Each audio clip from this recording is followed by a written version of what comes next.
Bienvenue sur Légende pour les somnambules, le sanctuaire nocturne des rêveurs, des curieux et des esprits en quête de repos. Dans la profondeur de la jungle du Yucatan, il existe une histoire qu'aucun livre n'a jamais vraiment racontée. On dit qu'autrefois, une prêtresse bannie y trouva refuge. Et qu'au cœur des racines, entre la sève et le sang, elle fit un pacte avec l'esprit du jaguar. Depuis ce jour, la forêt veille. Elle ne juge pas. Elle protège.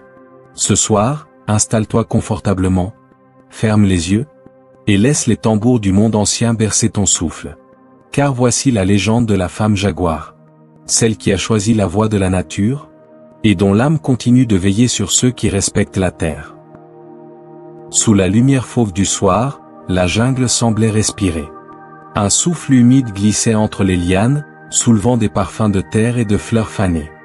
Les ruines de Calakmul, noyées dans la végétation, se dressaient comme les os d'un géant oublié. Chaque pierre portait la mémoire d'un empire englouti, chaque fissure semblait une bouche prête à parler. Les singes hurleurs lançaient des appels rauques, les toucans ricanaient, et dans la brume dorée, les racines s'enlaçaient autour des anciennes marches du temple principal. On aurait cru que la terre elle-même tentait de retenir ce monument avant qu'il ne s'enfonce à jamais dans son propre silence. Mais ce soir-là, la jungle ne voulait plus se taire. Ixchel posa le pied sur la première marche, le cœur battant. Le sol vibrait légèrement, un frémissement discret, comme une respiration profonde venue des entrailles du monde. Autour d'elle, les ombres s'allongeaient, se tordaient, prenaient des formes presque humaines avant de se fondre à nouveau dans la mousse. Elle leva les yeux. Au sommet, la pierre sacrée se devinait entre deux figuiers monstrueux, leur écorce luisante comme de la chair mouillée. Elle gravit les marches une à une, sans flambeau, sans offrande. Chaque pas résonnait d'un écho sourd, absorbé aussitôt par la touffeur de la nuit naissante. Quand elle atteignit la terrasse, le vent tomba brusquement, comme s'il s'était arrêté pour écouter. Devant elle, le temple effondré ouvrait sa gueule d'ombre.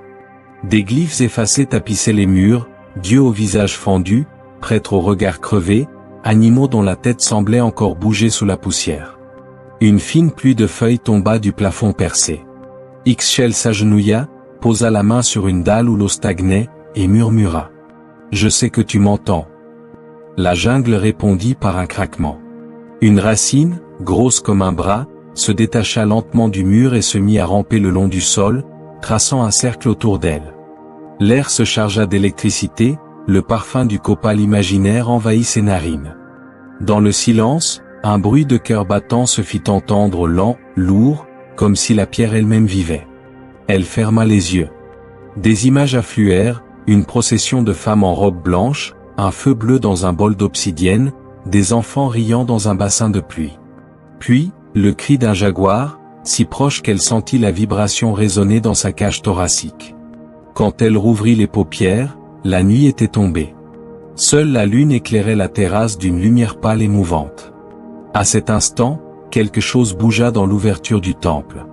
Deux points d'ambre apparurent dans l'obscurité, suspendus comme des braises dans l'air. Le souffle d'Ixchel se coupa. Les yeux clignèrent, lentement, avec la majesté d'un prédateur qui reconnaît un semblable. Puis, ils disparurent.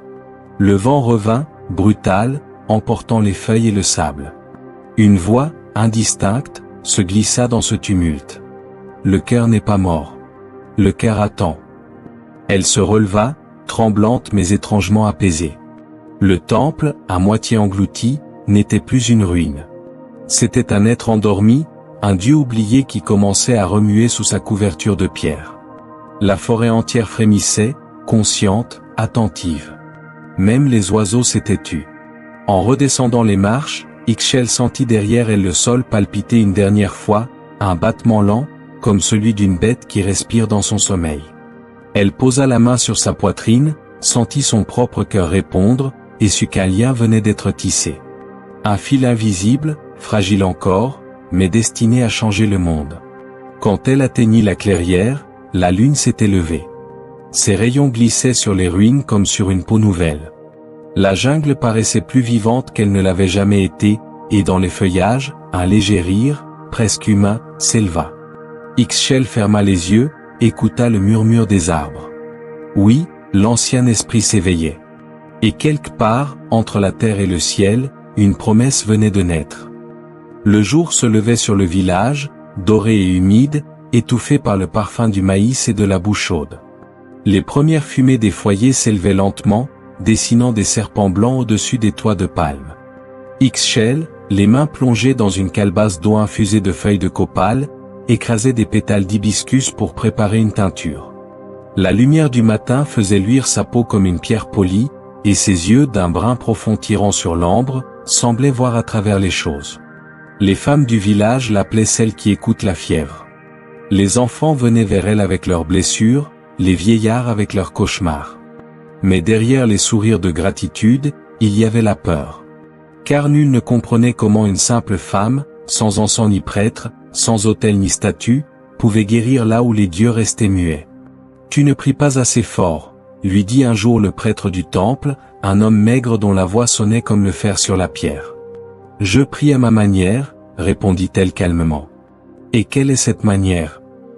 Elle leva les yeux, un sourire à peine esquissé. « Je parle au souffle qui relie tout. Pas au nom gravé dans les murs. » Cette réponse scella son sort. Les anciens murmurèrent qu'elle ne respectait plus la hiérarchie divine. Certains dirent qu'elle volait le feu des dieux pour le donner aux malades. D'autres qu'elle s'était unie à un esprit du bois. Mais les enfants, eux, continuaient de venir, leurs petits pieds traînant dans la poussière, leurs yeux brillants de confiance. Chaque soir, Ixchel déposait sur leur front une goutte d'huile et une prière silencieuse. Une prière sans mots, faite d'écoute, de souffle et de chaleur. Un soir, alors qu'elle rentrait de la rivière, elle croisa un groupe de jeunes chasseurs qui riaient trop fort. Ils portaient à l'épaule une peau de jaguar. La tête du fauve pendait mollement, la gueule ouverte sur un dernier rugissement muet. Ixchel s'arrêta. Le plus grand des chasseurs s'approcha, fier. « Regarde, prêtresse. Voilà ce que les hommes font des esprits sauvages. » Il lança la peau à ses pieds. Un frisson parcourut la terre. Les cigales se turent. La lumière sembla se replier sur elle-même. « Tu ne sais pas ce que tu as tué, » dit-elle d'une voix basse. Mais le jeune homme éclata de rire et s'éloigna.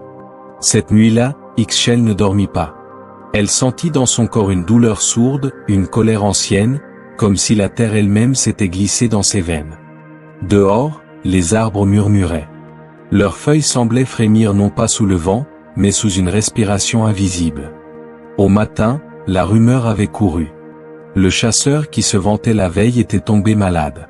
Sa peau brûlait comme au contact du soleil, et dans ses rêves, il disait entendre un rugissement au creux de son oreille. On appela Ixchel pour le soigner. Elle s'approcha du lit, posa une main sur son front, et vit non la fièvre, mais le souvenir de la bête. Elle comprit alors que le lien entre le monde des hommes et celui des esprits venait d'être rompu. Le prêtre, furieux, accusa Ixchel. « Tu es cause de ce mal. Tu joues avec les forces qui ne t'appartiennent pas. » « Elles appartiennent à tous ceux qui respectent la vie, » répondit-elle. Mais sa voix se perdit dans les cris, les pierres lancées, la peur collective. La peur qu'elle inspirait depuis trop longtemps. Ce soir-là, on la bannit du village. Sans armes, sans talisman, elle prit le chemin de la jungle. Sous ses pieds, les feuilles craquaient comme des prières brisées. Mais dans son cœur, il n'y avait ni haine ni regret. Seulement cette certitude calme et terrible. Le monde allait devoir se souvenir de ce qu'il avait oublié. Et la jungle, là-bas, semblait l'attendre silencieuse, immense, pleine d'yeux. La nuit tomba sur le village comme une sentence. Les torches jetaient sur les murs d'argile des ombres déformées, des visages sans yeux. Au centre de la place, Ixchel se tenait droite, les poignets liés par une corde tressée de fibres d'agave. Son silence pesait plus lourd que les cris de ceux qui la jugeaient. Le prêtre, drapé de blanc, leva la main. « Tu as défié les dieux, dit-il d'une voix tremblante de zèle. Tu as parlé à la terre au lieu du ciel. Tu as soigné sans prier. Tu as marché sans permission. » Le peuple, rassemblé autour, répétait les mots comme une litanie mécanique. Quelques femmes pleuraient en silence. Les enfants, eux, se taisaient. Leurs yeux brillaient dans la lueur vacillante. On fit avancer Ixchel jusqu'à la lisière du village. Le vent portait encore l'odeur du maïs grillé, du feu de bois et des encens brûlés pour l'apaiser. Le prêtre planta un bâton dans la terre, un signe d'interdit, tressé de feuilles rouges et de plumes. Si tu franchis de nouveau cette limite, la jungle prendra ta chair. Elle inclina simplement la tête. Personne ne vit ses doigts effleurer le sol, ramasser une poignée de poussière qu'elle porta à ses lèvres. Les torches s'éteignirent une à une. Elle marcha dans le noir, sans se retourner. Derrière elle, le village refermait ses portes, ses cœurs et ses souvenirs. Devant, la forêt l'attendait. Les premières branches s'écartèrent d'elles-mêmes, comme si la jungle la reconnaissait. La lune filtrait à travers le feuillage, traçant des taches d'argent sur le sol humide. Chaque pas enfonçait ses pieds dans la boue chaude, et à chaque pas, un mot lui revenait. Mensonge, peur, ignorance, foi. Des mots d'homme, lourds et étroits. Elle se sentit soudain libre de ne plus les porter. Plus loin, elle trouva un vieux sentier couvert de racines. L'air vibrait de chants d'insectes et du cri rauque des grenouilles. Elle s'arrêta près d'un grand cébat, dont le tronc semblait respirer. Ses racines, épaisses comme des serpents, sortaient de la terre pour se croiser autour d'elle. Là, dans ce cercle, elle s'agenouilla. La honte la quitta d'un seul souffle. Mais la colère resta. Une colère froide, ancienne, sans visage. Non pas contre les hommes mais contre l'oubli. L'oubli des lois qui unissaient la chair à la terre, le sang à la pluie, la prière à la plante. Le vent changea de direction. Il portait un parfum de sève et de cendre. Dans le feuillage, quelque chose bougea, un bruissement à peine perceptible, comme un corps qui glisse entre deux mondes. Ixchel ferma les yeux. Elle sentit la chaleur de la jungle, dense et vivante, s'approcher d'elle comme une présence. Ses lèvres murmurèrent une prière qu'aucun dieu n'avait enseignée. Je ne demande pas le pardon. Je demande à comprendre. Alors la terre répondit. Un craquement, d'abord, puis un souffle venu du sol. Les racines du sébat s'écartèrent doucement, et un filet de lumière verte monta du cœur de l'arbre. Il palpita, fragile et vivant, comme une lueur enfermée depuis des siècles. Ixchel tendit la main. La lumière effleura sa peau, s'y attacha un instant, puis se dissipa, laissant une trace brûlante au creux de sa paume. Elle sut qu'elle venait de recevoir un signe. Pas un don. Pas une bénédiction. Une invitation. Elle resta longtemps assise, à écouter les bruits de la nuit. Les singes hurleurs lançaient leurs appels rauques. Les chauves-souris passaient si près qu'elles sentaient l'air de leurs ailes. Et sous tout cela, un rythme, un battement régulier, presque humain. Celui du cœur de la jungle. À l'aube, Ixchel se leva. Ses vêtements étaient trempés de rosée, ses yeux pleins de fatigue et de calme. Derrière elle, le sentier vers le village n'existait plus, effacé par les feuilles tombées. Elle comprit qu'elle n'avait plus de retour possible. Mais devant elle, le monde s'ouvrait. Et dans le lointain, entre les arbres, une ombre glissa silencieusement. Deux yeux d'ambre la fixèrent un instant avant de disparaître dans la brume. Le cœur d'Ixchel répondit d'un battement. La jungle venait de prononcer son premier mot. La forêt s'étendait devant elle comme un océan sans fin, dense, impénétrable, bruissant d'une vie qu'aucun homme ne pouvait dompter. Sous la voûte verte, l'air semblait plus épais, chargé d'eau et de mystère. Chaque tronc avait la forme d'un souvenir, chaque racine, celle d'une veine ancienne. Le jour s'effilochait lentement, avalé par l'ombre. Ixchel marchait pieds nus. Ses pas ne laissaient aucune trace, comme si la terre la reconnaissait déjà comme une des siennes. Depuis le bannissement, elle n'avait ni faim ni peur, seulement une sensation étrange, celle d'être observée. Pas par des yeux humains. Par la forêt elle-même. Les sébats, les arbres sacrés, dressaient leurs troncs immenses vers le ciel, comme les colonnes d'un temple oublié. Leurs racines jaillissaient du sol en arches épaisses, et sous ces arches, la lumière du couchant prenait des reflets d'or et de cuivre. Un murmure vibrait entre les branches, d'abord indistinct, semblable à un souffle dans les feuilles. Puis, peu à peu, les mots se formèrent. Tu es revenue, fille des pluies. Ixchel s'arrêta net. Le son ne venait d'aucune direction. Il semblait flotter dans l'air, venir de partout et de nulle part. Elle posa la main sur un tronc, et le murmure s'intensifia. Sous ses doigts, l'écorce vibrait doucement, comme la peau d'un animal vivant. Tu portes la trace du feu volé. Le lien brisé doit être renoué. Quel lien, demanda-t-elle, la voix à peine plus qu'un souffle. Celui qui unissait l'homme à la forêt. Vous avez oublié nos noms? Vous avez rompu la promesse du sang et du maïs. Le vent se leva, gonflant les branches comme des voiles. Des graines lumineuses tombèrent lentement, portées par la brise. Elles se posèrent autour d'elle, scintillant comme des lucioles. Dans cette clarté mouvante, Ixchel vit des formes, silhouettes humaines et animales mêlées, dansant dans une lente spirale. Elle comprit. Le monde ancien parlait encore, mais plus personne ne savait l'écouter. Elle posa les genoux à terre. Sa main, toujours posée contre le tronc, battait au même rythme que le cœur de l'arbre. « Je n'ai plus de temple, dit-elle. Je n'ai plus d'autel, ni de nom. Mais si la forêt veut de moi, je suis sienne. » Le silence suivit. Puis, un grondement doux, venu du plus profond du sol, remonta jusqu'à elle. Les racines frémirent. Un rayon de lune perça la canopée et l'enveloppa d'une lueur verte. Un symbole se grava lentement sur sa peau, au creux de sa main, une rosette, semblable à l'empreinte d'une patte de jaguar. « Nous t'avons entendu, souffla la voix. Tu seras nos yeux, nos griffes, notre mémoire. Tu protégeras ce qui respire encore. » Un frisson la traversa. Pas de peur, mais de reconnaissance. Elle savait désormais qu'elle n'était plus seule. Les sébas, les rivières, les oiseaux, tout vivait, tout veillait, et à travers elle, la jungle allait parler. Alors la brise changea de ton. Elle n'était plus simple vent, mais chant. Une mélodie profonde, faite de feuillage, de pluie et de terre mouillée. Chaque note semblait lui raconter une vérité oubliée. Elle resta ainsi, immobile, jusqu'à ce que la lune soit haute. Autour d'elle, la lumière dansait, douce et chaude. Les lucioles tournoyaient dans un ballet silencieux. Ixchel leva les yeux vers le ciel, et pour la première fois, elle vit le firmament comme une toile de fil vivant. Un lien venait d'être retissé. Invisible, sacré, éternel. Marche avec nous, dirent les arbres. Et rappelle au monde que la forêt ne dort jamais. Elle se releva, apaisée. Sous ses pieds, les feuilles craquèrent doucement, comme un accord de gratitude. Et dans le vent, à peine perceptible, une voix animale gronda, un souffle chaud, puissant, protecteur. La jungle venait de choisir sa gardienne. Le crépuscule tomba sur la forêt comme une bénédiction sombre.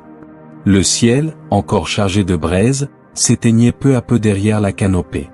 Les cris des aras s'éloignèrent, remplacés par le bruissement dense des insectes et le rythme grave des tambours de grenouilles. Tout autour, la jungle semblait se resserrer, s'incliner doucement vers elle, comme si les arbres eux-mêmes retenaient leur souffle. Ixchel marchait sans savoir où aller. Ses pas la menaient d'eux-mêmes, portés par une force ancienne, une pulsation qui venait du sol.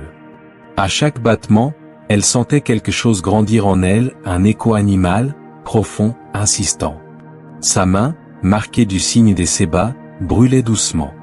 Chaque fois qu'elle la regardait, la rosette semblait pulser de lumière dorée, comme un petit soleil prisonnier sous la peau.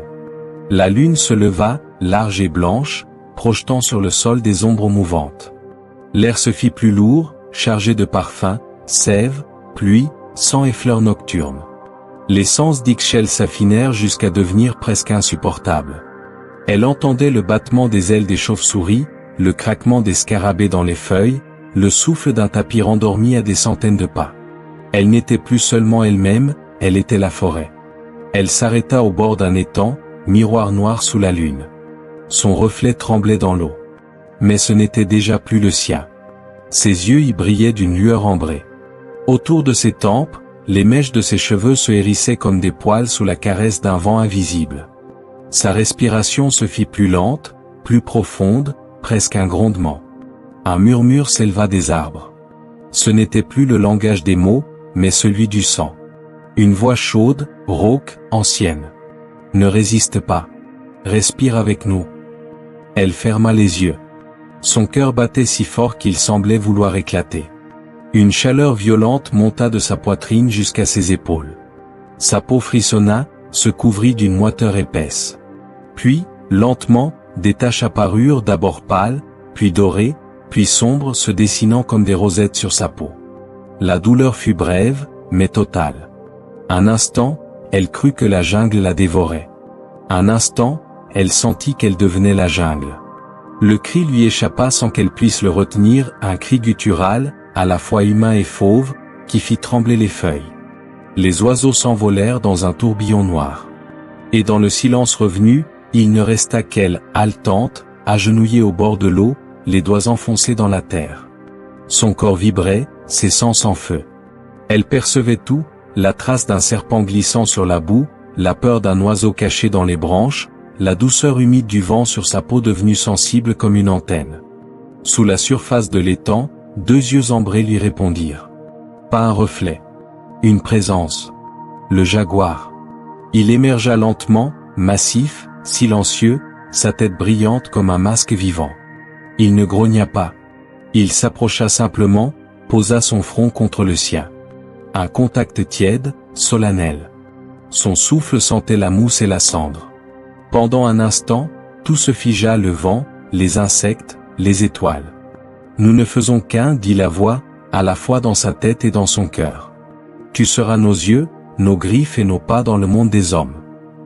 Ixchel sentit la force du fauve couler en elle comme une rivière brûlante. Elle vit, à travers lui, les sentiers invisibles de la jungle, les nuits d'orage, les naissances, les morts, les offrandes oubliées. Elle vit les siècles entiers se plier et se déplier dans le battement d'une seule paupière. Puis le jaguar recula, se dissolvant dans la lumière lunaire. Mais son ombre resta. Elle la sentit autour d'elle, comme une cape invisible, une peau nouvelle. Elle se redressa lentement. Sa respiration n'était plus tout à fait humaine. Le monde, lui, semblait plus net, plus vrai, plus vivant. Elle leva le visage vers la lune. Un grondement profond monta de sa gorge, à la fois cri et prière. Et la jungle répondit. Ce fut la première nuit. La nuit où Ixchel devint plus qu'une femme. La nuit où la forêt trouva sa voix. L'aube ne vint pas tout de suite. La jungle, encore suspendue entre deux souffles, semblait retenir la lumière. Le ciel demeurait d'un bleu profond, presque liquide, traversé de brumes dorées qui flottaient au ras du sol. Ixchel se tenait immobile, le visage tourné vers les arbres. Son corps lui paraissait à la fois trop léger et trop dense, comme si la gravité hésitait à la réclamer. Elle leva la main. Ses doigts tremblaient non de fatigue, mais d'étrangeté. La marque au creux de sa paume, cette rosette sombre dessinée par la forêt, semblait désormais respirer. Une chaleur sourde pulsait sous la peau. Lorsqu'elle inspira, la brise bougea. Lorsqu'elle ferma les yeux, les branches frémirent. Elle sentit, pour la première fois, l'écho du monde circuler dans son sang. Le jaguar n'était plus dehors. Il était en elle. Chaque bruit, chaque mouvement, chaque odeur avait un sens. Elle percevait la faim d'un serpent, la peur d'un oiseau, la patience d'une racine. Tout autour d'elle formait un vaste corps vivant, dont elle était à la fois la chair et le souffle. Ce qu'elle appelait autrefois le sacré n'était plus au-dessus d'elle, il battait sous sa peau. Elle se mit à courir. Ses pas, d'abord hésitants, devinrent rapides, souples, presque silencieux. Ses muscles répondaient avant même qu'elle ne commande. La forêt s'ouvrait à son passage, les lianes se pliaient, les feuilles s'écartaient. Un cri de singe résonna au loin, elle sut instinctivement ce qu'il disait. Pluie, proie, peur. Chaque chose avait une langue. Et désormais, elle les comprenait toutes. Quand elle s'arrêta enfin, haletante, elle n'était plus la même. Sa peau luisait de rosée, parsemée de reflets dorés qui semblaient bouger sous la lumière. Son souffle sortait en volutes visibles. Elle posa la main sur un tronc, la sève répondit par une vibration lente, profonde, comme un cœur endormi. La forêt battait en elle, et elle battait dans la forêt. Mais ce don avait un prix. Une faim étrange la saisit, pas celle du ventre, mais celle du sang de la vie. Une pulsion de mouvement, de chasse, d'équilibre. Elle n'en avait pas peur. Elle comprit simplement que, pour garder cette harmonie, il lui faudrait apprendre à marcher sur le fil fragile entre l'humain et le fauve. Le vent se leva, chargé de senteurs de terre mouillée et de fleurs écrasées. La pluie se mit à tomber, douce, tiède, caressante. Ixchel leva le visage et laissa l'eau ruisseler sur elle. Chaque goutte semblait la purifier, l'ancrer davantage dans ce nouvel état. Sous la pluie, les contours de son corps se brouillèrent un instant. Là où sa peau touchait la lumière, on distinguait des reflets mouvants, des motifs de pelage, fugaces et beaux comme un mirage. Elle marcha jusqu'à une clairière où poussait un vieux cébat. Le tronc, large comme une maison, était couvert de mousse argentée.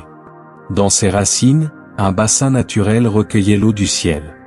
Ixchel s'y pencha. Son reflet n'était plus tout à fait humain.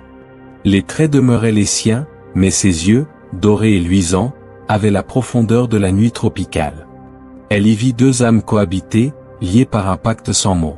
« Tu n'as plus à choisir » murmura la voix du jaguar, douce et grave à la fois. « Tu es le passage. » Elle sourit. Ses dents, blanches, semblaient prêtes à mordre la lumière. La peur s'éteignit complètement. Il ne restait qu'un calme absolu, celui que connaît la proie un instant avant le bond, celui que goûte la pluie avant de tomber. Ixchel s'assit au pied du cébat. Le sol respirait sous elle. La jungle fredonnait un chant ancien, vibrant dans sa poitrine. Elle ne pria pas. Elle écouta. Alors le jour naquit enfin. La brume se déchira. Des rayons d'or vinrent se poser sur son visage, sur la marque de sa main, sur les feuilles ruisselantes. Et dans cette lumière neuve, une silhouette se dessina derrière elle large, souple, féline. L'ombre du jaguar. Non plus un esprit étranger, mais son double. Cette aube-là, la forêt reçut une nouvelle gardienne. Et les dieux, depuis leur temple de pierre, se turent, sentant qu'un autre pouvoir venait de naître. Celui qui ne demande ni culte, ni prêtre, mais seulement le battement d'un cœur accordé à la terre.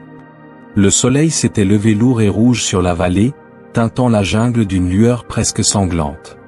La chaleur pesait déjà, épaisse, collante, et les hommes avançaient en silence, les pieds nus dans la boue, leurs machettes luisant à la ceinture. Ils étaient 6, venus du village voisin, et leurs regards brillaient d'un mélange de peur et d'avidité. Leur chef, un homme nommé Toïl, portait au cou une griffe de jaguar séché, trophée volé sur le corps d'un fauve abattu l'année passée. Il disait que cela lui donnait la force des dieux, mais les anciens murmuraient qu'aucune force ne naît du sacrilège. Ce matin-là, il marchait devant les autres, fier, sûr de lui. Il y a de l'or dans les racines, dit-il. Là où les cébats s'ouvrent, la terre cache toujours son cœur. Mais la forêt, ce jour-là, ne les écoutait pas, elle les observait. Les oiseaux s'étaient tus. Les feuilles, immobiles, semblaient retenir leur souffle. Même le vent s'était écarté du sentier, comme pour ne pas assister à ce qui allait venir. À l'orée d'une clairière, Toïl planta sa machette dans un tronc de cébat. Le bruit claqua sec. Un filet de sève dorée coula lentement, épais comme du miel. L'un des hommes s'en approcha, curieux. « Regarde, elle saigne. » Ils éclatèrent de rire. Mais la sève se mit à fumer. Un parfum de fer et de pluie monta dans l'air. Puis le tronc vibra une pulsation lente, profonde, comme un cœur sous la peau. Toïl recula d'un pas, fronça les sourcils. « C'est rien, grogna-t-il. Continuez. » Et les machettes s'abattirent. La jungle hurla. Les feuilles se mirent à tourner comme un essaim, les racines à se tordre, à s'élever du sol. Un craquement déchira l'air, le cébat, immense, s'ouvrit dans un cri de bois et de sève. Une ombre s'en échappa, large, fluide, traversée de lumière dorée. 2 yeux d'ambre s'allumèrent dans la brume. Le premier chasseur tomba avant même d'avoir crié. Le second tenta de fuir, mais la terre s'ouvrit sous ses pas, avalant ses jambes comme une guêle vivante. Toïl brandit sa machette, mais le métal rougit aussitôt dans sa main, brûlant sa paume. Alors, seulement, il comprit. Ce n'était pas un animal. C'était la forêt elle-même, revenue réclamer ce qu'on lui avait pris. Dans l'ombre mouvante, une forme apparut, mi-femme, mi-fauve. Les cheveux d'Ixchel coulaient comme une rivière noire, sa peau miroitait de reflets d'or et de terre. Ses yeux, jaunes et calmes, fixaient les hommes sans haine, mais sans pitié. Autour d'elle, la brume se soulevait à chacun de ses pas, épaisse comme un souffle vivant. « Vous avez blessé la mémoire, dit-elle d'une voix basse. Et la mémoire se défend. » Toïl tomba à genoux.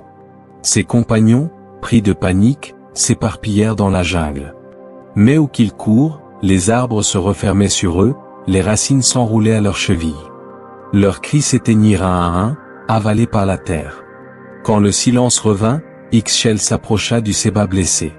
Elle posa la main sur l'écorce entaillée. De la sève suinta encore, puis se calma, comme une plaie apaisée. La jungle soupira. Le vent reprit sa course, léger, frais, presque tendre. Au sol, il ne restait rien des chasseurs. Rien, sauf les machettes, plantées dans la boue, couvertes de mousse.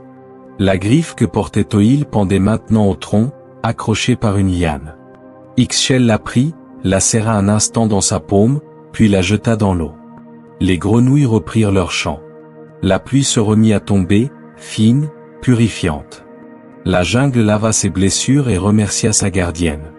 Ixchel leva les yeux vers la canopée. La lumière filtrait à nouveau, douce, verte, vivante. Un sourire passa sur ses lèvres, à peine perceptible. Elle n'avait pas tué. Elle avait rendu l'équilibre. Et dans le vent qui s'éleva ensuite, on aurait juré entendre un rugissement. Non pas de colère, mais de victoire. Quand le vent changea, le village le sut avant même que les mots ne viennent. L'air, d'ordinaire chaud et docile, portait cette nuit-là une tension étrange, une odeur de pluie mêlée à celle du fer, du feu et de la terre fraîchement retournée. Les chiens gémissaient, les enfants ne dormaient plus, les vieillards fixaient le ciel sans parler. Et, dans les maisons de palme, les torches brûlaient plus vite, comme si le feu lui-même craignait de rester trop longtemps éveillé. 3 jours plus tôt, les chasseurs étaient partis. Aucun n'était revenu. Seul un gamin, un pâtre effrayé, avait vu quelque chose depuis la colline, une lueur verte dans la jungle, puis le cri des singes long, profond, inhumain. Depuis, la peur rampait dans le village comme un serpent sans bruit. Les femmes déposaient des offrandes au bord des sentiers. Du maïs, des fèves de cacao, des fleurs d'hibiscus, parfois même un peu de sang de coq dans une coupe d'argile. Elles murmuraient. Que la jungle prenne ce qu'elle veut, mais qu'elle nous laisse en paix. Le prêtre, lui, tonnait contre les anciens esprits. Il affirmait que c'était là l'œuvre du démon, revenu sous forme de bête pour punir les hommes de leur faiblesse. Il fit ériger des croix de bois à l'entrée du village et ordonna que l'on ne prononce plus le nom de celle qui avait été bannie. Mais les anciens n'osaient pas l'écouter. Car ils avaient connu les signes, la sève qui saigne, les arbres qui respirent, la pluie qui tombe sans nuage. Et dans leur cœur, la peur se mêlait d'un respect ancien, celui qu'on doit aux puissances qu'on ne comprend pas. Une nuit, un enfant disparut. On le retrouva le lendemain, endormi au pied d'un séba, couvert de feuilles, sain et sauf. Dans sa main, il tenait une figurine de jaguar, sculptée dans le bois le plus tendre. Personne ne sut d'où elle venait. Mais l'enfant disait, d'une voix tranquille. La dame des arbres m'a dit que la forêt veille. Alors, au lieu de malédiction, certains parlèrent de miracles. Les femmes continuèrent leurs offrandes, mais désormais, elles ajoutaient des jouets d'enfants, des rubans tressés, des graines bénies. Elles ne priaient plus pour la fuite du mal, mais pour la clémence du gardien. Les hommes, eux, restaient partagés. Certains, rongés par la peur, préparaient leurs lances, jurant d'entrer dans la jungle pour venger leurs frères. D'autres restaient muets, les yeux baissés, redoutant plus la vengeance des arbres que le jugement des hommes. Mais le vent, lui, semblait écouter. Et dans ce vent, parfois, il leur semblait entendre un battement sourd, celui d'un cœur immense. Une nuit, la lune se leva d'un or étrange, presque vert. Le silence tomba sur le village. Même les cigales cessèrent leur chant. Alors, depuis la lisière de la jungle, un rugissement monta. Ni proche ni lointain, ni colère ni menace. Un son profond, vibrant, qui fit trembler le sol et frissonner les toits. Les torches vacillèrent. Les enfants se blottirent contre leur mère. Mais nul n'osa fuir. Au matin, devant chaque porte, on trouva un signe, une empreinte de patte, fine, nette, tracée dans la poussière. Et sur chaque empreinte, une seule fleur d'hibiscus, encore fraîche. Le prêtre cria à la profanation. Les anciens, eux, baissèrent la tête. Ils comprirent ce que cela signifiait, la forêt les avait épargnés. À partir de ce jour, plus personne n'entra dans la jungle sans offrande.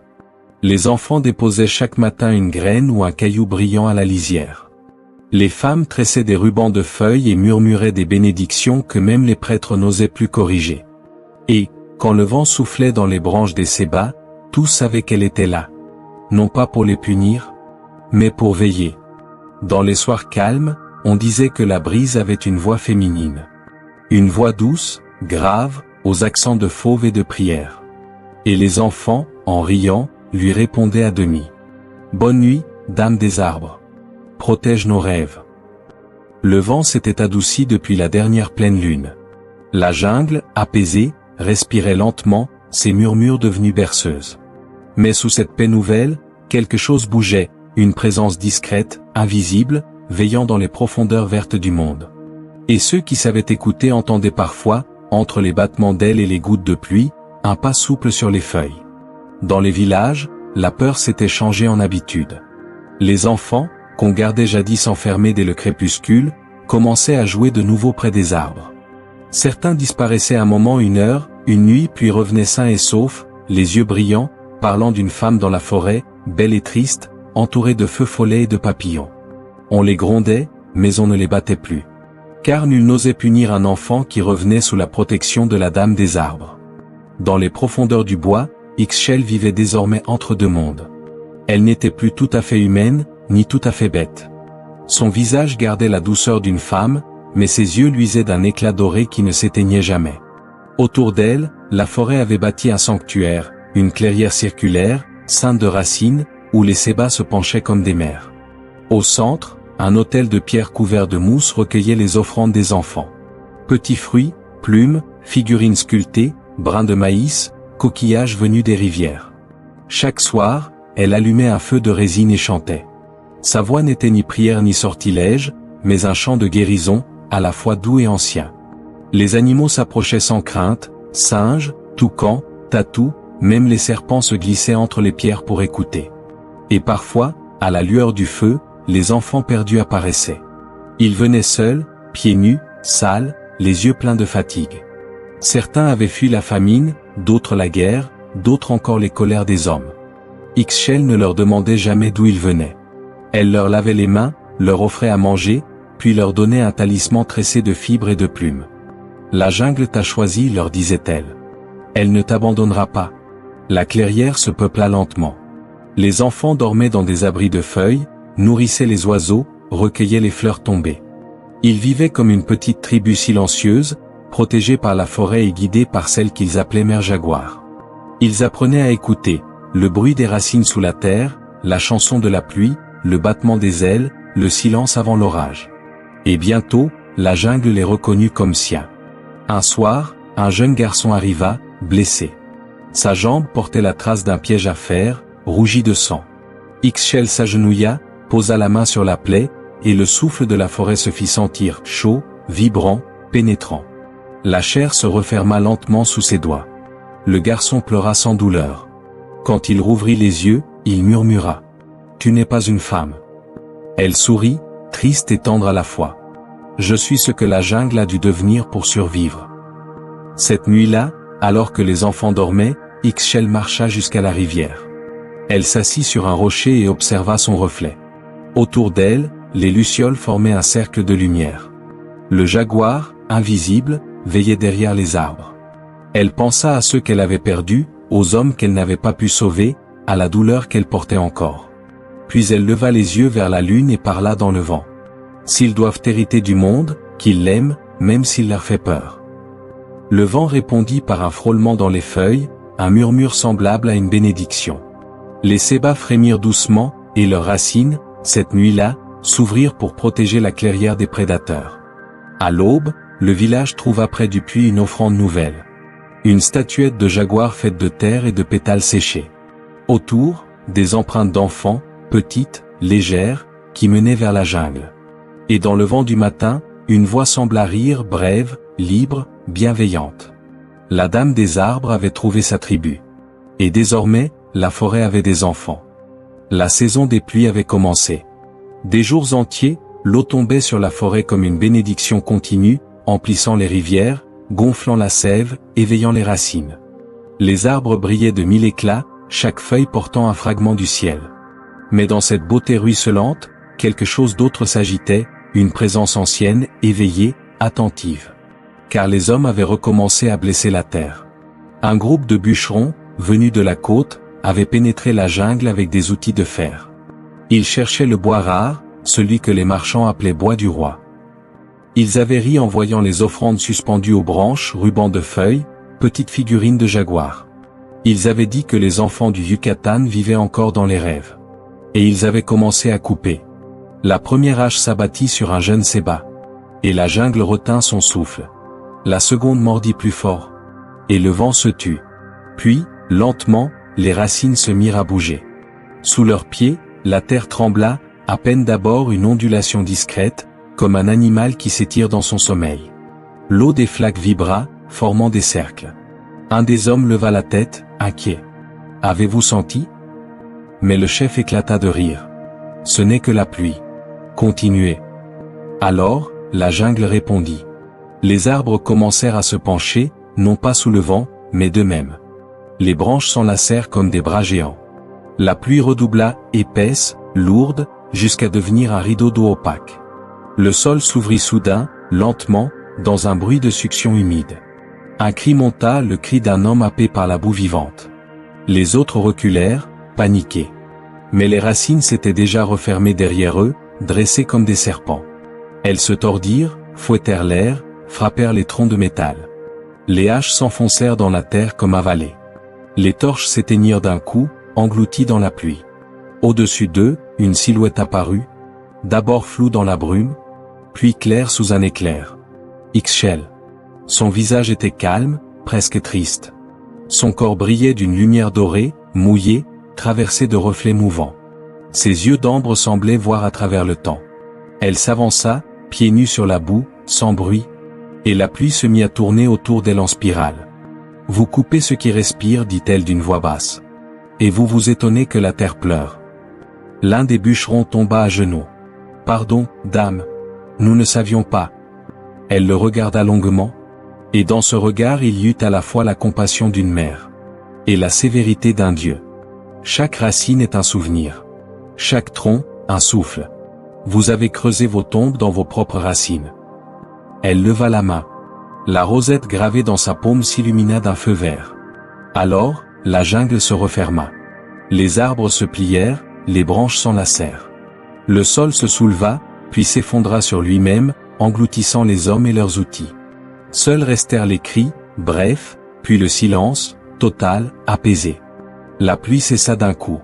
La lumière revint, douce, dorée. Les sébas se redressèrent lentement, leurs feuilles encore lourdes de pluie, comme si rien ne s'était passé. Ixchel s'agenouilla. Elle posa la main sur la terre, sentit le battement calme du monde revenir. La jungle, repue, dormait à nouveau. Autour d'elle, les oiseaux reprirent leur chant. Des papillons sortirent de la brume, voletant au-dessus des flaques. Et dans le vent, un grondement discret. Le ronronnement lointain d'un jaguar satisfait. La gardienne se releva, la tête basse. Elle n'éprouvait ni joie ni regret. Seulement la conscience de l'équilibre rétabli. Le sang et la pluie s'étaient mêlés dans la même offrande. La forêt, pour un temps, avait retrouvé la paix.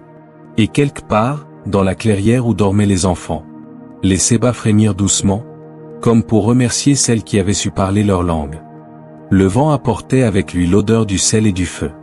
Frère Rodrigo avançait lentement, la robe trempée, le crucifix battant contre sa poitrine.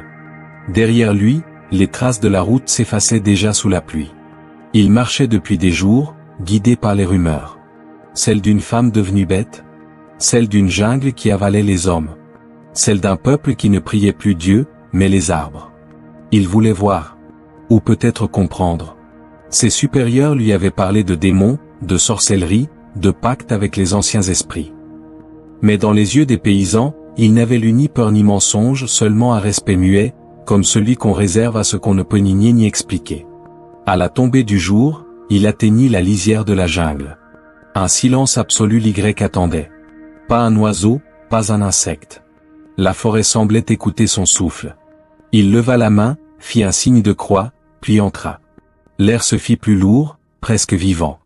Les lianes pendaient comme des serpents, les racines s'enlaçaient autour de ses sandales. Chaque pas était un effort, chaque mouvement une épreuve. Mais dans cette lutte, il sentait une présence pas hostile, mais attentive. Comme si la forêt elle-même le jugeait. Au bout d'un temps qu'il ne sut mesurer, il déboucha sur une clairière. Là, entre les sébats, brûlait un feu. Autour, des enfants dormaient, lovés dans des nids de feuilles. Et devant le feu, assise en tailleur, se trouvait Ixchel. Elle leva la tête avant même qu'il n'ait parlé. Ses yeux, dorés, luisirent dans la pénombre. Aucune peur, aucune hostilité. Seulement une curiosité calme. « Tu es venu armé de prières, dit-elle doucement. Mais ici, les mots ne commandent pas. Ils écoutent. » Frère Rodrigo sentit sa gorge se serrer. Il avait prévu des bénédictions, des versets, des exorcismes. Mais aucun ne lui vint. Il s'avança, posa un genou à terre. « Je ne viens pas pour condamner, dit-il. Je viens pour comprendre. » Le feu crépita. Les flammes semblaient danser au rythme de leur respiration. Ixchel inclina la tête. « Tu as foi en ton Dieu. J'ai foi en la vie. Peut-être que ce sont les deux faces d'une même vérité. » Il baissa les yeux. Et si cette vérité dévorait l'homme? Elle sourit tristement. Alors c'est qu'il s'est oublié lui-même. Un silence s'installa. Au loin, un tonnerre gronda. Rodrigo observa la marque au creux de sa main, la rosette dorée, pulsante, comme un cœur vivant. « On dit que tu es la cause des morts. Je suis la conséquence de leurs actes. Tu juges? Je rappelle. » Il leva les yeux vers elle. Sa lumière n'était pas celle du feu ni du soleil. C'était une clarté plus ancienne, comme si la lune elle-même respirait à travers elle. « Et les enfants ?» demanda-t-il. « Ils m'ont trouvé. Je ne prends rien qui ne soit déjà perdu. » Rodrigo sentit une larme lui monter aux yeux. « Tu es ce que l'Église redoute, un esprit sans obéissance. Je suis ce que la terre réclame, une voix. » Le vent se leva, soulevant les cendres du feu. Entre eux, les étincelles flottaient comme des lucioles. Le moine serra son crucifix, hésitant. « Si je te crois, alors tout ce que je sais s'effondre. » « Non.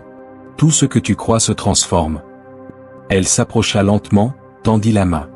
Ses doigts effleurèrent la sienne. Le métal du crucifix vibra légèrement, puis se refroidit. « Ton Dieu n'est pas mort ici, dit-elle. Il dort dans chaque arbre, dans chaque souffle. Vous l'avez simplement séparé de son corps. » Frère Rodrigo ferma les yeux. Une paix étrange, inconnue, le traversa. Il sentit, pour la première fois depuis des années, le silence d'une prière sans mots. Quand il les rouvrit, Ixchel avait reculé. Son ombre se confondait avec celle du jaguar, tapi derrière elle. « Par maintenant, dit-elle. Retourne dire au tien que la foi ne se crie pas. Elle se garde. » Il hocha la tête, incapable de parler. Quand il fit demi-tour, la jungle s'ouvrit devant lui comme une cathédrale vivante. Et à chaque pas, il sentait sur sa nuque le souffle chaud d'un fauve bienveillant. Au matin, il atteignit la plaine. Ses sandales étaient couvertes de boue, ses mains tremblaient. Mais dans ses yeux brillait une certitude nouvelle. Il n'avait pas trouvé un démon. Il avait rencontré la preuve du sacré. Et, pendant longtemps, les habitants du village dirent qu'un moine priait désormais au bord de la jungle. Non pas face au ciel, mais face aux arbres. La saison sèche approchait. Le vent sentait la poussière et la sève brûlée, et les rivières chantaient plus bas dans leurs lits de pierre. La jungle, fatiguée, attendait le retour de la pluie comme une bénédiction. Mais Ixchel, elle, ne dormait plus. Depuis la rencontre avec le prêtre, son esprit vacillait entre deux mondes, celui qu'elle avait quitté, celui des hommes et celui qu'elle avait fait sien, vaste, sauvage, indomptable. Chaque nuit, elle veillait près du feu, observant les enfants endormis. Certains grandissaient, parlaient déjà de retourner un jour vers les villages. D'autres avaient le regard lointain, comme s'ils entendaient encore les voix de la forêt plus fort que celles des hommes. Elle savait que ce choix-là, aucun dieu ne pouvait le faire à leur place. Mais elle, la prêtresse maudite, la femme jaguar, devait enfin décider. Un soir, alors que la lune se levait derrière les sébats, le jaguar vint à elle. Il surgit sans bruit, comme une ombre dorée. Ses yeux luisaient du même feu que ceux d'Ixchel.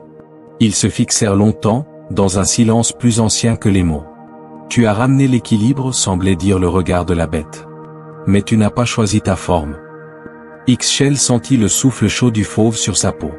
Son cœur battait lentement, comme au rythme d'un tambour profond.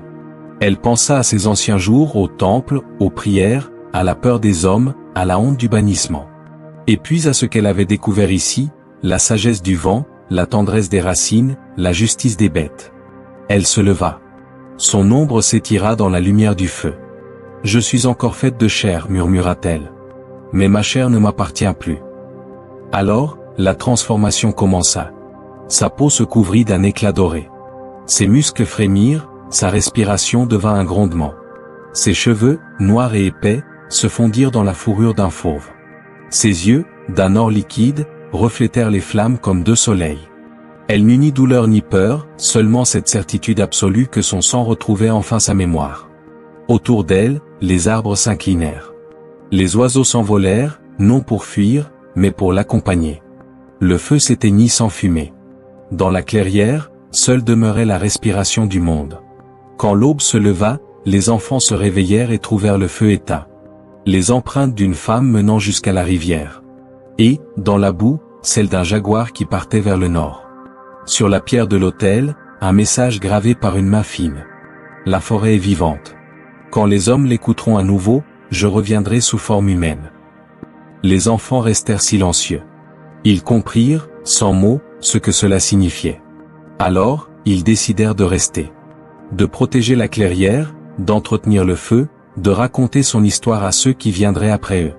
Et dans la jungle, le rugissement d'un jaguar résonna. Pas de colère, pas de menace, un chant. Un chant de liberté. À la lisière, frère Rodrigo leva la tête. Il pria, sans signe de croix, juste un souffle. Que la création se souvienne de son souffle. Les années passèrent. Les enfants devinrent adultes, les légendes se mêlèrent au conte. On parla d'une gardienne invisible, d'un fauve qui rôdait sans jamais tuer, d'une femme dont les yeux brillaient comme deux lunes. Et chaque fois qu'un arbre tombait sous la main d'un homme, la jungle grondait. Non pour punir, mais pour avertir. Car Ixchel n'était plus une prêtresse, ni même une femme.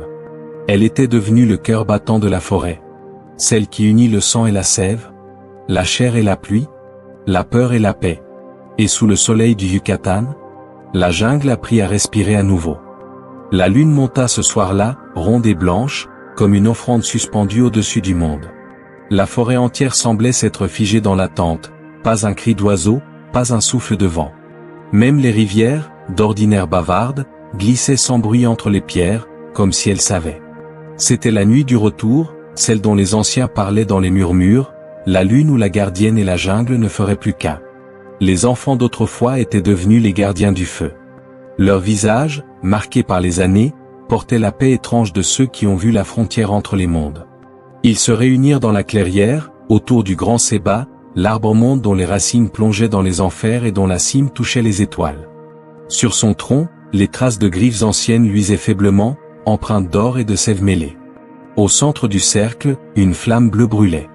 Les enfants chamans chantaient une mélopée lente, que le vent reprenait en écho. Puis, dans la lumière, une silhouette apparut. Souple, sauvage, humaine et fauve à la fois. Ixchel.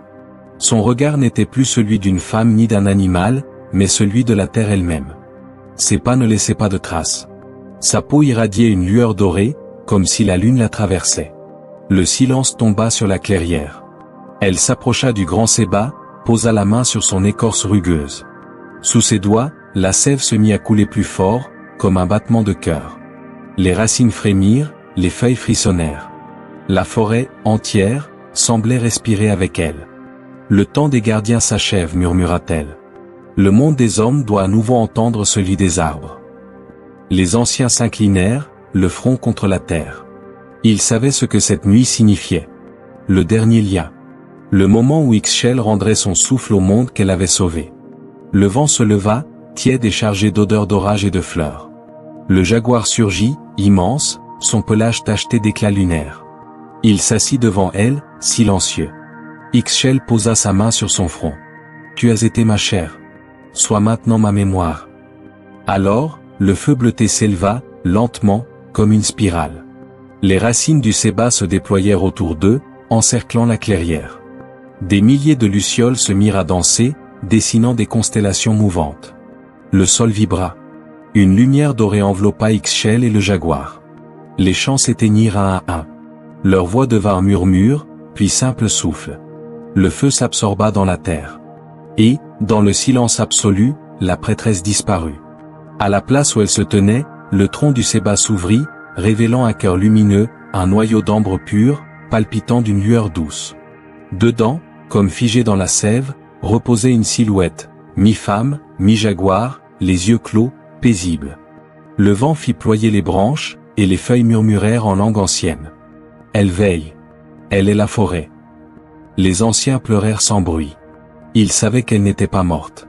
Elle était devenue la forêt elle-même, son sang, son souffle, son âme. Quand la lune atteignit son zénith, une onde de lumière traversa le bois. Les fleurs s'ouvrirent d'un coup, les animaux sortirent sans crainte. Et le grand sébat laissa tomber une seule graine dorée, ronde, parfaite. Un enfant la ramassa. Dans ses yeux se reflétait la lune. Il la serra contre son cœur. Et quelque part, au plus profond de la jungle, un rugissement s'éleva, long, vibrant. Ni tristesse, ni colère, mais une promesse. Le lendemain, on dit que la forêt avait changé. Plus verte. Plus vaste. Les oiseaux chantaient plus haut, les rivières coulaient plus claires. Et au centre de la clairière, le grand sébat semblait sourire. Sous son écorce, on devinait encore une forme. Celle d'une femme, celle d'un fauve, celle d'une légende. Les années passèrent, et la jungle reprit son souffle. Les racines s'enfoncèrent plus profond, les arbres montèrent plus haut. Les rivières serpentèrent de nouveau vers la mer, portant dans leur courant des graines dorées venues du grand sébat. Mais les hommes, eux, n'oublièrent pas. Car parfois, au matin, ils trouvaient sur le sol humide des traces brûlées, comme si le feu avait dansé sans consumer. Les anciens les appelaient les empreintes d'Ixchel. Elles apparaissaient au bord des villages après chaque tempête, ou au seuil des cases où la maladie avait frappé. Jamais deux fois au même endroit. Jamais sans raison. Certains disaient que c'étaient les pas du jaguar divin, venant veiller sur les vivants. D'autres juraient que c'était la prêtresse elle-même, revenue pour bénir ceux qui respectaient la terre. Mais tous, même les sceptiques, se signaient en les voyant, le regard bas, le cœur battant. Un jour, un feu éclata dans un village au pied de la montagne. Les toits de chaume flambèrent d'un coup, nul ne sut pourquoi. Les hommes coururent avec des jarres, des tissus mouillés, priant leur saint. Mais le vent soufflait contre eux, furieux, impossible à maîtriser. Alors, une femme cria « Appelez la dame des arbres !» Et dans le tumulte, un grondement monta du sol. Pas celui du tonnerre, un son plus profond, vibrant, presque vivant. Les flammes reculèrent. La pluie tomba d'un coup, épaisse, lourde. Quand tout fut éteint, il ne resta que de la vapeur. Et, au centre du village, un cercle de terre sèche. Sur cette terre, dessinées avec une précision surnaturelle, deux empreintes de feu. Elles ne brûlaient pas, mais luisaient d'une lumière douce, dorée, mouvante, comme un souvenir de braise. Autour d'elles, le sol était intact, les cendres repoussées. Les villageois s'agenouillèrent, muets. Le prêtre, accouru de la mission voisine, s'arrêta net. Frère Rodrigo, vieilli mais encore droit, sentit son crucifix vibrer légèrement contre sa poitrine. Il posa la main sur la terre chaude. Sous ses doigts, il sentit un battement lent, profond, apaisant. Il leva les yeux vers le ciel et murmura. « Elle est encore là. » La rumeur se répandit vite. On parla de feux qui protègent, de flammes sans cendres. Des pèlerins vinrent des vallées, des femmes malades touchaient la terre. Des mères déposaient des offrandes, maïs, miel, fleurs rouges, et priaient non plus pour survivre, mais pour appartenir à cette terre. Les enfants du village grandissaient en écoutant les histoires de la femme jaguar. Et chaque fois qu'un orage grondait, ils sortaient sans crainte, levant le visage vers la pluie, cherchant dans la boue l'éclat des empreintes. Et parfois, ils en trouvaient une fine, brûlante, encore vivante. Comme si un cœur battait dessous. Une nuit, alors que la lune montait lentement derrière la montagne. Un des enfants, curieux, suivit une traînée d'empreintes jusqu'à la lisière de la jungle. Elles brillaient faiblement, comme des étoiles tombées. Il s'arrêta, les pieds nus dans la rosée, et leva les yeux. Là, entre les ombres des arbres, deux lueurs d'or le regardaient. Ni humaine, ni animale. Juste, présente. Il ne prit pas peur. Il sourit. Puis il murmura. « Merci ». Les lueurs s'éteignirent doucement. Et au même instant, la forêt exhala un souffle chaud. Une respiration tranquille, comme celle d'un monde vivant. Depuis ce jour, nul ne douta plus. Les empreintes ne brûlaient pas pour punir. Elles marquaient les lieux bénis, les endroits où la terre se souvenait encore de son équilibre. Et chaque fois que le vent passait entre les sébats, on entendait une voix, lointaine mais familière, qui murmurait dans le feuillage. « Je veille. Vous êtes ma mémoire. » Alors les hommes, les enfants, les bêtes et les arbres s'inclinèrent sous la même lune, unis par un pacte invisible, celui du feu qui protège, de la vie qui ne meurt jamais, et du cœur de la jungle qui bat, encore et toujours, au rythme d'Ixchel. Les saisons passèrent comme des rêves. Les villages grandirent, les générations se succédèrent. Mais dans le cœur du Yucatan, la jungle resta la même indomptée, bruissante, éternelle. Les sébats s'élevèrent encore, plus haut, plus sages, leurs racines enlaçant les vestiges du passé. Sous leur ombre, les enfants jouaient, les anciens chantaient. Et, parfois, dans le silence des soirs trop calmes, on jurait entendre un souffle lourd entre les feuilles. On l'appelait l'esprit du jaguar. Certains disaient qu'il apparaissait à ceux qui avaient perdu le chemin, qu'il marchait sans bruit, ses yeux dorés guidant les voyageurs dans la nuit. D'autres affirmaient qu'il n'était qu'un mythe, une histoire inventée pour endormir les enfants. Une légende bonne à nourrir la foi des anciens. Mais ceux qui avaient vu, ou cru voir, savaient. Il parlait bas, la voix tremblante, de cette ombre douce qui passait dans la brume, et du parfum d'hibiscus qui l'accompagnait toujours. Chaque année, à la dernière pleine lune de la saison sèche, les villages s'unissaient dans un même rituel. Au centre du grand sébat, on déposait des offrandes. Des fleurs, du miel, des plumes, parfois un jouet d'enfant, parfois un simple ruban de soie.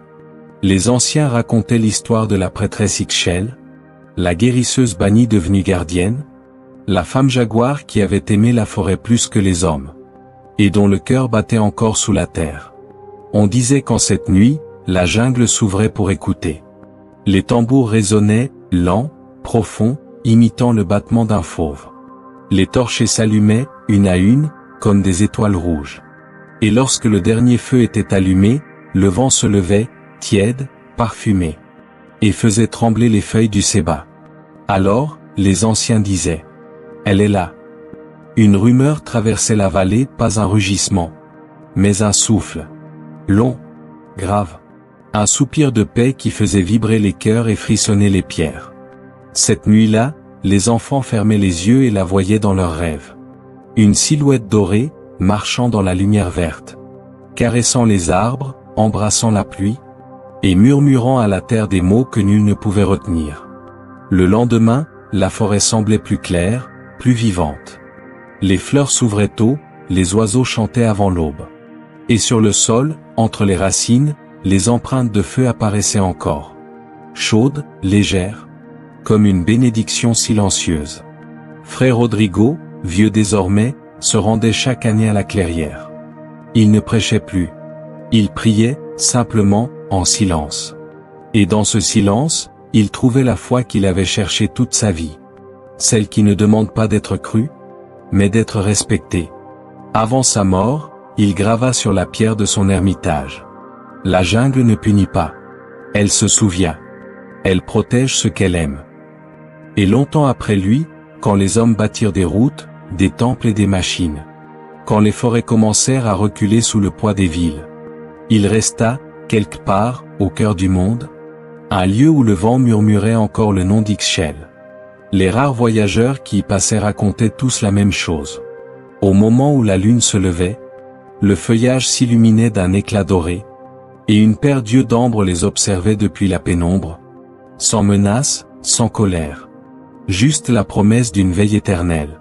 Et lorsque le vent soufflait doucement, on aurait juré entendre un murmure, venu d'entre les racines: « Je suis la forêt, et la forêt aime encore. » Alors, il repartait en silence, le cœur battant, avec la sensation étrange qu'il n'était pas seul, et que, dans chaque souffle, dans chaque flamme, dans chaque graine vivante, dormait encore l'esprit du jaguar.